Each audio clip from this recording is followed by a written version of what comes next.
it's about inherit something to your own children. Here we have land.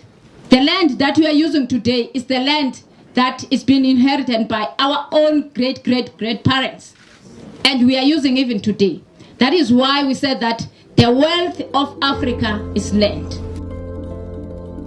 Oxfam South Africa has been working with several civil society organizations and communities to build people-centered economic development models. Our work on Just Economies supports community-based movements that have mobilized and are fighting for climate justice as well as equitable access to South Africa's resources. Working as partners inside community organizations, we monitor, document, and campaign to hold the government and the private sector accountable when they fail to implement policies in areas like climate and economic justice and equitable distribution of resources. On South Africa's Wild Coast, communities in Xolobeni have been fighting against the establishment of a titanium mine on their land. In 2002, the rare mineral was discovered in Xolobeni, and an Australian company, Mineral Commodities, applied to mine these minerals. That set off a battle between the community and various role players, including South Africa's Department of Mineral Resources and the Australian company. A group of activists called the Amadiba Crisis Committee has spearheaded this fight, which has gone all the way to court. The community believes the mining company and the Department of Mineral Resources did not consult them before the operating license was issued, and the Amadiba Crisis Committee says international law is on their side.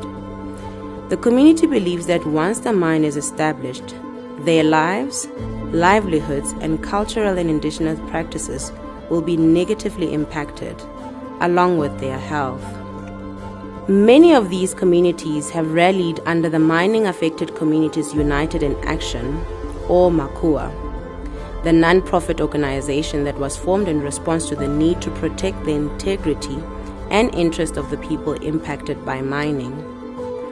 MACUA calls itself a radical movement aimed at raising the voice of communities who bear the brunt of the social, economic, and environmental degradation. This includes the impact of mining when they have not been consulted in the process of allocating mining licenses. On the 22nd of March 2016, the Amadiba Crisis Committee chairperson Sikosipi Radebe, or Bazooka as he was called, was gunned down outside his home in Bizana, Eastern Cape. His murder remains unsolved. Radebe's assassination followed years of threats against his life. Just weeks before the shooting, his colleague Nontle Butuma wrote an affidavit and filed a police report warning the community members were living in fear of their lives. Butuma described months of violence. Radebe is but one of many other activists whose lives have been lost in the process of exercising their rights to free, prior, and informed consent. Oxfam South Africa believes in the free, prior, and informed consent, or FPIC. This applies when development of any kind is introduced on land. The FPIC contains basic information about community rights and their consent to development, which is a right protected by international law. Oxfam has been holding workshops with activists and communities all over the country to strengthen their right to say no to mining, dams, and any large infrastructure projects. We living in a deep rural areas where most of the community depending of livestock. So when they were like coming with issues of mining and whatever, we told them straight that we don't have skills for mining.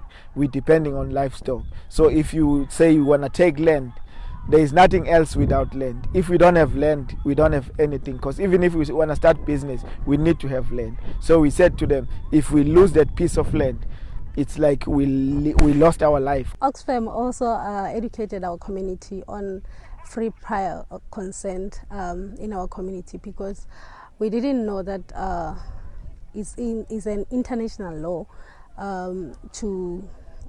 for the struggle that we are in, so that maybe to push all the community consent that we are having, because there are still so many mines that are going to happen, and we are happy because now we are ready and we know that we have the right to say no, and we must be involved, and if we refuse, that's our right. When you have the extractive sector present in your community, all the environmental, social and economic ills are starting to show up. So this is the reason why we are part of the right to say no as the SHRC. Wherever there's issues of mining in KZN, I'm there. That's why sometimes I'm having threats like all over I go, because they say he's the one who causing all trouble. Because what we do, we advocate our community to say, if development is coming to your community, we must make sure that free, prior, informed consent is there. Because most of the time, communities, they say they stop the traditional leader to say no, we're holding up the development, sign it. Sometimes you find out he can't even read English, and we say whenever they come, they must come with a document that we can understand. FPIC is a practical tool that helps facilitate dialogue between the community, project developers, and government and financiers. The tool allows indigenous people to understand their rights as far as large development projects are concerned, including red flag warnings when things go wrong. It also signposts challenges communities may face during these dialogues. Through FPIC workshops, communities have been able to take the private companies and government to court. It also explains how people can mobilize against mining and development that does not take the community's interests into consideration, while focusing on transparency and accountability. Then the people can simply say no to planned development if these fail any of the FPIC tests. Most of the time, people says that the people of Kolobeni are anti-development. We are not. We are for development. We support development. But you must ask us what type of development that it suits us. It suits our lives.